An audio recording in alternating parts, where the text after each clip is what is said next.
Sekarang silakan diperhatikan penjelasan berikut ya teman-teman. Istilah nilai tukar biasa disebut kurs. Kurs adalah perbandingan nilai tukar uang suatu negara dengan mata uang negara asing atau perbandingan nilai tukar valuta antar negara. Nilai tukar uang dalam ekonomi Islam dikenal dengan saraf. Pada prinsip syariahnya yang didasarkan pada norma-norma hukum Islam bahwa praktek jual beli valuta asing, al-saraf, diperbolehkan jika kerelaan antara kedua belah pihak dan secara tunai, serta tidak boleh adanya penambahan antara suatu barang yang sejenis, emas dengan emas, perak dengan perak.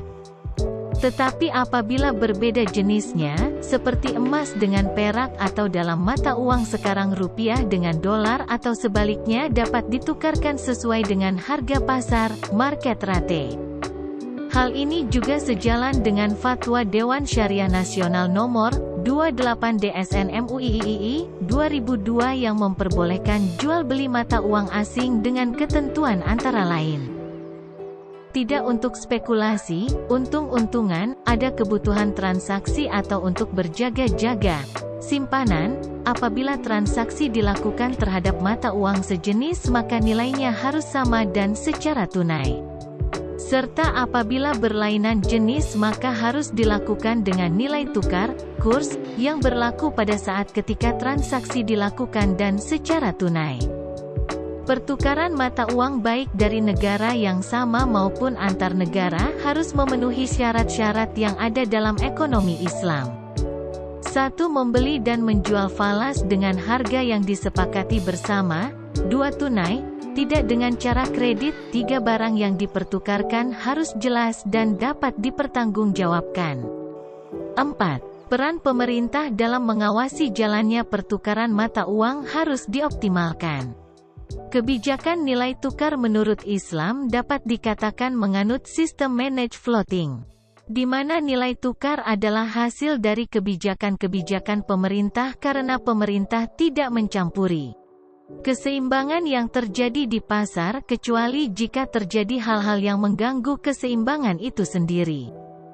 Jadi bisa dikatakan bahwa nilai tukar yang stabil adalah hasil dari kebijakan pemerintah yang tepat. Nilai tukar dalam Islam memiliki dua skenario, yaitu: pertama, perubahan harga yang terjadi di dalam negeri. A. Natural exchange rate fluctuation adalah fluktuasi nilai tukar mata uang yang disebabkan adanya perubahan-perubahan pada aggregate demand dan aggregate supply. B. Human error exchange rate fluctuation adalah fluktuasi nilai tukar mata uang yang disebabkan perilaku manusia, seperti korupsi dan administrasi yang buruk, pajak yang terlalu tinggi, dan pencetakan uang yang berlebihan, dengan tujuan mencari keuntungan yang banyak. 2. Perubahan harga yang terjadi di luar negeri. A. Non-engineered atau non-manipulated change ialah perubahan yang terjadi bukan disebabkan oleh manipulasi yang dimaksudkan untuk merugikan, yang dilakukan oleh pihak-pihak tertentu. B. Engineered manipulated change ialah karena perubahan yang terjadi disebabkan oleh manipulasi yang dilakukan oleh pihak-pihak tertentu, yang dimaksud untuk merugikan pihak lain.